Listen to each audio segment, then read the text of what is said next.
Делегация из Ленинградской области находится в Абхазии с рабочим визитом. Часть делегации во главе с заместителем председателя правительства Ленинградской области Олегом Малащенко в сопровождении абхазских коллег, в частности с заместителем главы администрации президента Зуриком Каджая и вице-премьером, министром сельского хозяйства Бесланом Джопуа, посетили Ачимчирский район. Делегацию встретили заместителя главы администрации района Артемон Габилая и Утар Акаба, начальник отдела туризма международных связей СМИ Дмитрий Кубахия, начальник отдела сельского хозяйства Тенгизка Кубава и глава села Кындык Зорик Ичкония. Российской делегации показали два термальных источника – форелевое хозяйство, а также новый построенный завод по производству и переработке меда. Заместитель председателя правительства Олег Малащенко осмотрел все объекты и поделился своим мнением и впечатлениями об увиденном.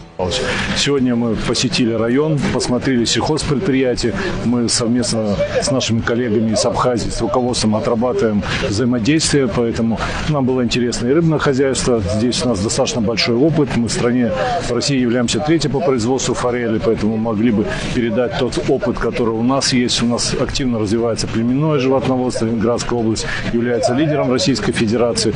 У нас удой составляет порядка 9535 килограмм, поэтому здесь тоже вопрос. Мы обсуждали и смотрели производство меда. У нас потребление солнца в Ленинградской области не так много, как у вас, поэтому надеемся, это солнечный мед. Сейчас организуем и процесс поставки в Ленинград, Санкт-Петербург.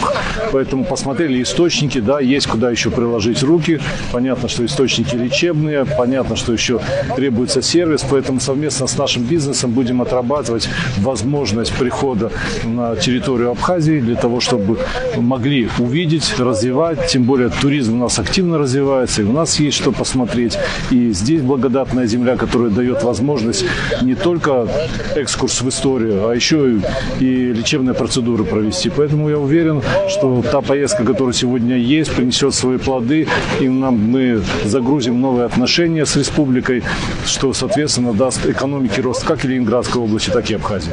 В ходе встречи российская делегация совместно с абхазскими коллегами не только ознакомилась с сельскохозяйственными предприятиями и туристическим потенциалом, но еще стороны договорились рассмотреть возможности дальнейшего сотрудничества по обмену опытом в рамках общей стратегии развития сельского хозяйства Абхазии и России.